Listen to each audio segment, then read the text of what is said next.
Come back when you have a barrel full. There's the story behind that.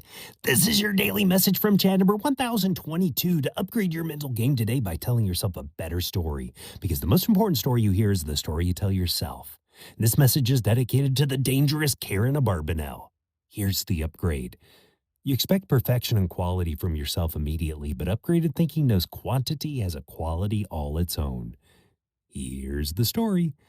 In the book The World According to Mr. Rogers, our dear neighbor tells a story of traveling to New York City from Dartmouth in New Hampshire, where he was attending college. He set up a meeting with a songwriter he admired. He shared a few of the handful of songs he had written, hoping to get an introduction to someone who could help him start a songwriting career. Fred wrote, "After I played him my songs, he said, 'You have very nice songs. Come back when you have a barrel full.' Fred said to himself, 'A barrel full of songs? That would mean hundreds of songs.' I can still remember the disappointment I felt as I traveled all the way back to college. Nevertheless, that man's counsel was more inspired than I realized. It took me years to understand that.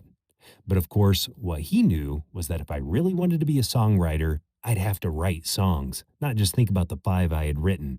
And so, after the initial disappointment, I got to work. And through the years, one by one, I have written a barrel full. In fact, the barrel's overflowing now, and I can tell you the more I wrote, the better the songs became, and the more those songs expressed what was real within me. Do you have a barrel full yet? Not songs necessarily, but whatever you do. It could be literal songs if you're a songwriter, but you could be a software engineer. Do you have a barrel full of code or applications? It could be meals you cook and dishes you bake. It could be the words you write, emails, journals, stories, posts. It could be solutions you bring to work or in your community. It could be anything you create with care and consistency. The better story to tell yourself is, my goal is an overflowing barrel. Quantity has a quality all its own.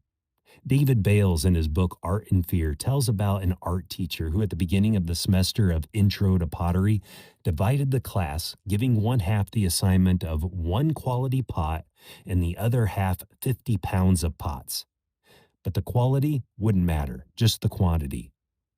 At the end of the semester, the half that aimed for the 50 pounds ended up turning out better quality. It tends to work that way. Not always. It's possible to not improve. But in general, and especially if you approach what you're doing as a craft and deliberately practice to be better, you will. Tell me a story of quantity over quality to fromchadsmith@gmail.com. Send someone a text and ask them, what have you become really good at over time that you weren't at the beginning? You can get a free copy of my book, The Most Powerful Story in the World, by going to fromchad.gumroad.com. The transcript of this message and hundreds of others are always available at www.fromchad.com.